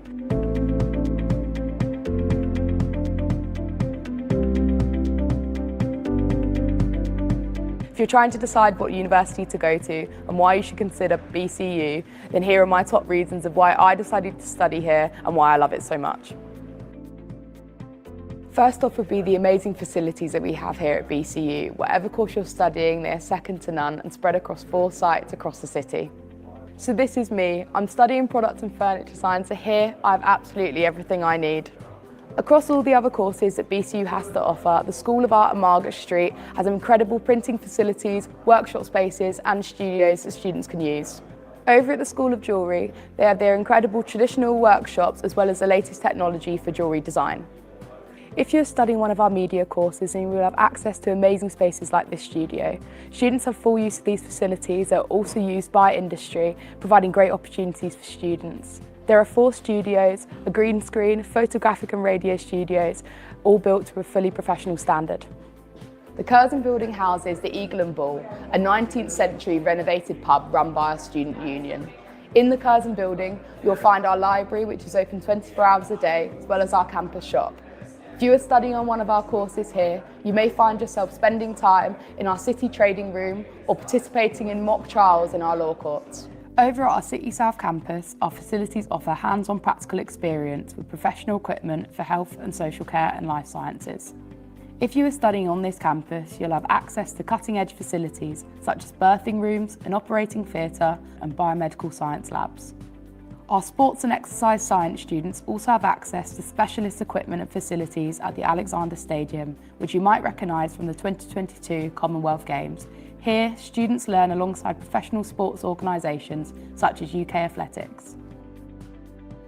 Birmingham is one of the fastest growing cities in the UK, and with the uni's connection to all of that, there is a whole bunch of opportunities that BCU can provide for you. As more companies move into the city, it provides access that you will have to specialised work placements. And because of Birmingham's unique position in the country, there is the ability to travel anywhere in the UK. Here at our City South campus, you will find plenty of placement opportunities. Completing a placement is an excellent way of putting what you have learnt on your course into practice. If you are studying on one of our health courses, this can be really useful, where you might make the transition from the mock ward where we are now and onto the real thing. Finally, choosing to come to BCU is choosing to join the most supportive and diverse community that anyone could wish to be a part of. It's not just the uni, but the city itself that pulls people in from all over the world and different cultures. There really is nothing like it. As well as students, there are also our lecturers from a wide range of backgrounds, feeding their expertise into the BCU community. Student life here is something you can really immerse yourself in, be it on campus, getting involved in dozens of societies, or making the most of hanging around the city with friends and course mates. So that's why I think you should choose to come and join us at Birmingham City University. But don't take my word for it. Take a look online and check out the courses that you're interested in, and then perhaps you will come here and find out for yourself why you should choose BCU.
interview.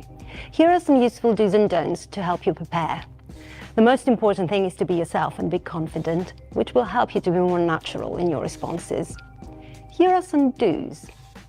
Do talk about specific modules on your course to show that you have researched it thoroughly. Do make sure you research studying in other countries as well as the UK, including other universities and courses. This shows that you have thought carefully about your decision to study here.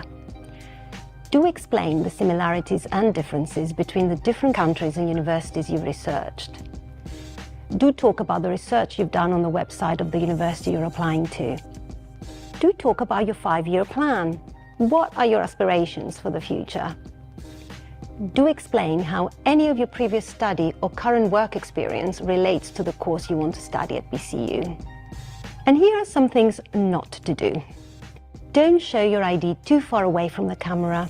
Make sure it's clearly visible, as your identity must be verified as part of the interview. Don't sit in a room with reflective glass behind you. It's important to sit somewhere well lit, but not too bright. Don't be too scripted in your answers, as it can sound robotic. While it's important to do your research before the interview, we still want you to sound natural. Don't make lots of hand gestures, as this can confuse the AI software. Don't talk for too long. Try and be concise in your answers, as each question has a time limit. However, it's also important that you don't give very short answers with no detail at all. Remember, this is your opportunity to demonstrate you have carried out research about the UK, BCU, your course and your career plan. Ensure that you do not give vague or incorrect answers, and you are citing information from reputable sources like the university website. Good luck with your interview.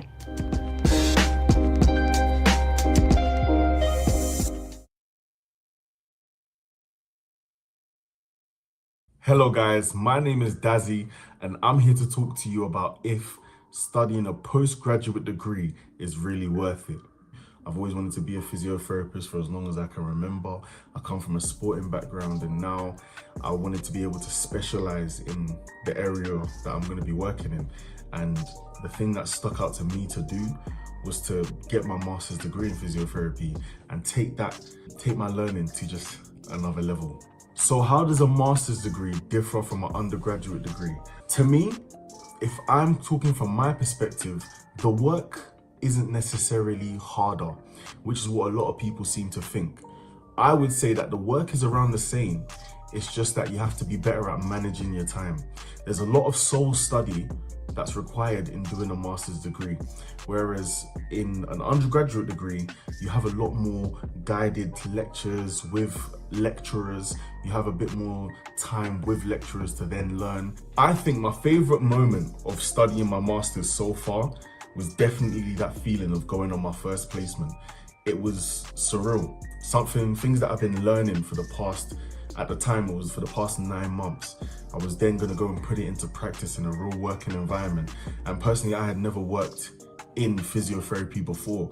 As I told you, my undergrad was in sport exercise and health sciences. So to then go and do real work in the real world with real patients in physiotherapy, it felt so surreal. It felt like a young me would have been so proud to then see what I'm doing now, which is amazing. So that was definitely a milestone and my favorite moment of my master's so far.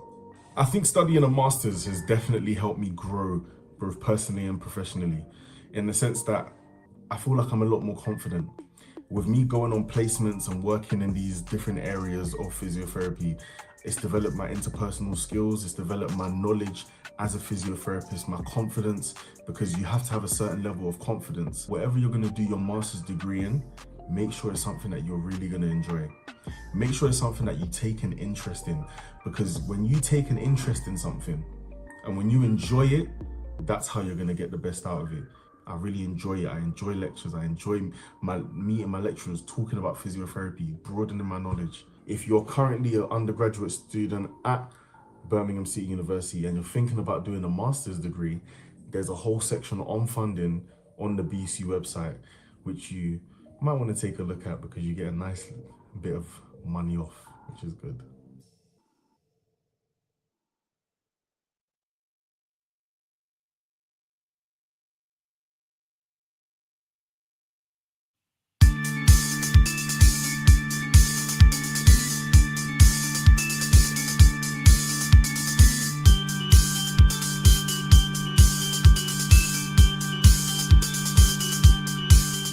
Hi guys, it's Shelby and I'm about to start my 3rd year of uni. So I've been getting together like all the stationery and things that I'm going to be using. So I'm just going to go through everything that I've got. Okay, so this is pretty much everything. There might not be enough here for my entire year, but this is definitely enough to get me started. So I'm just going to go through it all. To start off with, I have this academic diary. As you can see there, it's from the year 2019 to 2020. So this diary is academic, so it runs like mid-year to mid-year, so it's perfect for school years. I had an academic diary for last year, but I didn't really use it, so I'm definitely going to try harder to use this one this time, because I know a lot of people like to write things down in their notes on their phone, but I definitely find it easier when I can write down on paper. I find like wall calendars and stuff like this a lot more useful than the calendar on my phone, so I'm definitely going to be trying to write things down in here more. There are quite a few here. This one in particular was one of the bunch that I bought for last year, and I just didn't fill this one, so I put it with all of this year's stuff in case I wanted to use it. Okay, so next up I just have a few supplies that I'm keeping in this like little plastic bag thing here. These are things that I think I'm going to find easier to use when I do like a lot of self-study at home. So I'm just going to go through what I've put in here. I just have like a bunch of stationery. I kind of just keep it in there because I don't really have anywhere else to put it. There's just a load of pens here and then some highlighters as well. I find the highlighters particularly useful because if I ever have any reading to do, I'll highlight it and annotate it. So that's why there's a bunch of pens in here with a bunch of different colours. Then I have a couple of different packs of record cards. So I use these to make flashcards. These I bought when I had my exams last year, and these are just a couple of the packs that I have left over. So I have some white ones that are lined and then some coloured ones that are lined as well. So these are called page pointers, and I just use these to hold the place in books. So they're just these little clips here that you can clip onto a page, and it will just hold the position in the book for you. I find these super useful if you have a lot of books open at once, especially if you're writing an essay. It doesn't happen very often for me, but if I have an actual like load of real books rather than online books in front of me, I don't have the room to have them open the whole time. So if there's a page I want to keep, I'll just click one of these on the top, and then I can close the book and throw it somewhere else to give me more space. And the final thing in there is just this A4 notebook. I don't really take A4 notebooks to uni because I find they take up way too much room in my bag, and I prefer to take the smaller ones. So this is just a notebook that I'll be using at home. So I've just started putting some stuff in here that I think I'm going to need. I'm ready to file away all my notes. I do keep a lot of my notes like digitally on my laptop, but if I do have any like reading that I'm given, I'll print it out, and I find it easier to then file it away in a folder. So this is why I have this. Okay, so the first thing we have are like these different size post-it notes. There's one to make just some notes up there, a to-do list, and then these ones at the bottom that will just help me keep tabs on things. I think these will be super useful for helping me keep organised, something that I personally really struggle with. Behind that, I just have some of these pastel cardboard dividers. These again were something I actually had left over from last year I never got around to using. Behind those, I just have some plastic wallets ready for when I have any papers to file away. There isn't actually a lot left. I could do going out to get some more, but this should be enough just to get me started. And behind that, the last thing I have is just like a chunk of lined paper all ready for me to make some notes on, just in case I have any notes that just want to go straight in my folder rather than writing them in a book. And yeah, that is the last thing in here. Okay, so that was all the stationery that I've either bought for this year or I just had left over and I'm going to be using this year. I hope you found that useful. Maybe it jogged your memory on some things that you forgot. Thank you for watching. I'll see you next time. Bye.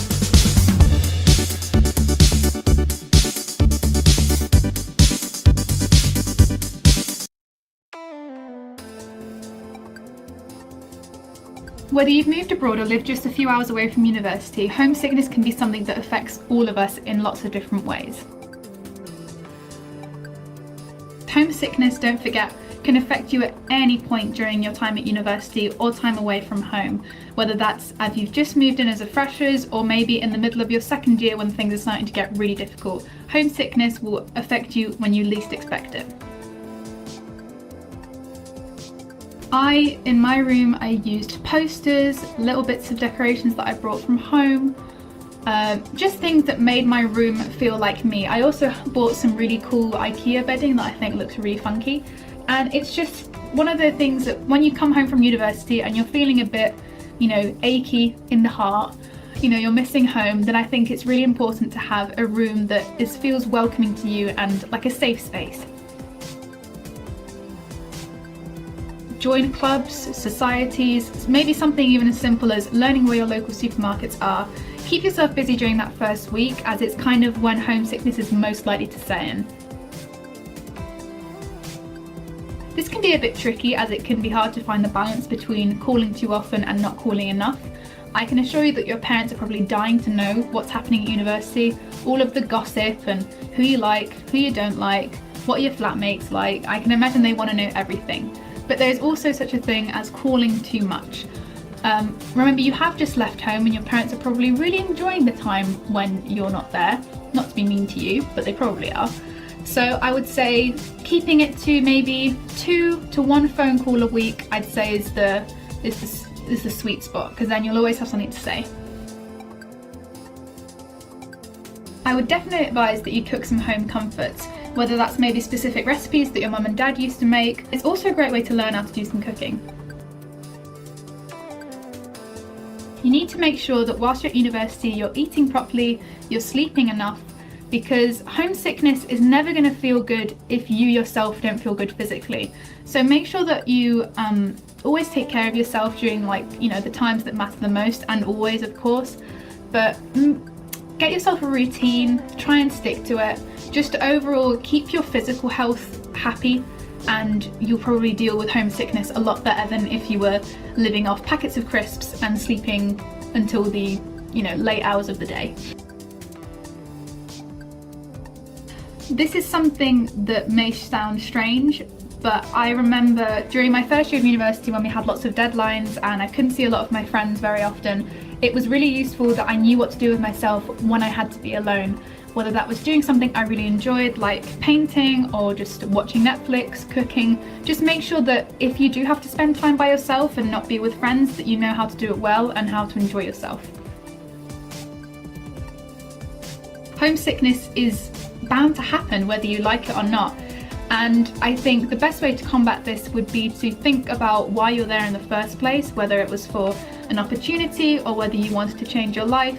I think it's always worth considering why it is you did what you did, and might help you kind of get through that feeling of homesickness. But overall, it is normal to feel homesick. Everyone does. It's just learning how to deal with it and just getting through it, really. If you really are dealing with homesickness in a way that you don't think these tips could help you, speak to a friend or a tutor, or find some help at the university. Just remember that homesickness is normal and that everyone deals with it in their own way. BCU graduates power Birmingham. More than half of our students are homegrown from the West Midlands. Over 40% stay in Birmingham, shaping its workforce, strengthening its communities and driving its growth.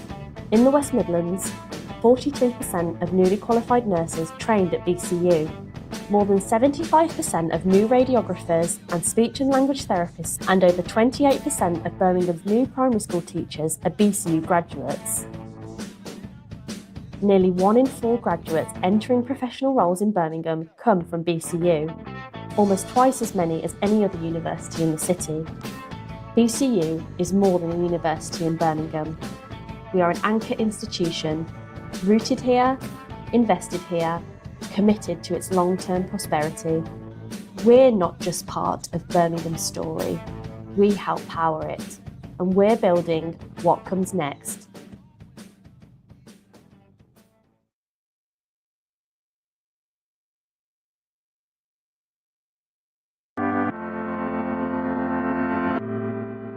I've been at uni for a whole year now, and in that time I've had some really incredible experiences. I've had some struggles too, literally because I just didn't really know what I was doing most of the time. I think I dealt with most of my situations quite well, but there's definitely a few things I wish I did know before I actually went to uni. So let's start with the things I thought benefited me in the long run. I'm the kind of person, if you pack for a holiday like 2 days before you're actually going, I did the same when I was moving away for the first time, obviously. So I gathered together a few boxes, started putting stuff in that I knew I would be taking and wouldn't need straight away, so like kitchen supplies and stuff, for example. Started packing that away. I made myself lists so I knew I wouldn't forget anything. Lists are good for like last minute stuff, so you make sure that you're not forgetting anything. Generally really organised, really on top of everything, so you know you're not forgetting anything, leaving anything behind that you might need. And it just helps you be more relaxed and at ease in the whole moving in process. Open your student bank account before you actually get to uni. As a student, you definitely should have a student account just because it offers you more perks than if you were just using a regular account. Some will have a higher overdraft rate, or I think some have like Amazon Prime memberships and stuff like that. So just look around and find what the best one for you would be. I was quite frugal with my money, and I'm not just talking about not going out on the weekends or not buying a new outfit when I feel like it or something like that, because I definitely did. And really, I had the excess money to be able to do that because I saved money elsewhere. When it came to furnishing my flat, I looked at second-hand places. I even looked in charity shops to find most of my kitchenware. I mean, if you don't mind second-hand, it was so cheap. I think I managed to deck up my whole kitchen for like less than a £5. It was absolutely mad. So that was really great. And in terms of food, go to the cheapest supermarket that you can find. Don't rely on Tesco Express. They are everywhere, and I know it's so convenient, but if you want to save money, Tesco Express is really expensive. And if you're living quite close to the university, so in University Locks or Jennings Court, there's a Morrison's about a 25-minute walk away, which is really great. I had an old lady trolley. I'm not joking, I had an old lady trolley. I used to take that shopping with me just because it was way easier than obviously carrying a load of bags. You just wheel it along, and a 25-minute walk's no problem. So if you are going to do that, granny trolleys are great investment. Thoroughly recommend a granny trolley. I also bought a lot of goods off of the market. The market is right next to the Bullring, and it's so cheap for all of your fresh meat and veg. I used to go there all the time. So great. I mean, you can get like a whole bag full of like pears for £1. It's so good. I called my mum a lot. I know that sounds a bit, you know, mummy's girl or whatever, but seriously, do it, because you've left the nest for the first time. She's really upset about it. At least give her a little bit of peace of mind. Let her know that you're having a good time, you've made some mates, you've settled in, you're doing well on your course. Don't tell her about all the other stuff, but you know, at least reassure her that you're having a good time. And for me, it kind of just helped settle my nerves, because you know, it was somebody to talk to when I didn't really have any friends to begin with. And it kind of helps beat the homesickness when that kicks in. It doesn't at first, but you know, when it does, call your mum because she's missing you. Obviously at university, and you want to do well on your course, and you want to go out and you want to party a lot. That is what university's for. Feel free to do those things, obviously. But I just think it's also a fantastic opportunity to find volunteering opportunities, for example, or find some part-time work that's related to the course you're doing, some kind of project that you can get behind. You can also sign yourself up to societies, which is a really great way to meet people and make friends and have some fun and do something that you're really interested in. I definitely should have read more and looked into and checked out more of the different accommodations that were on offer.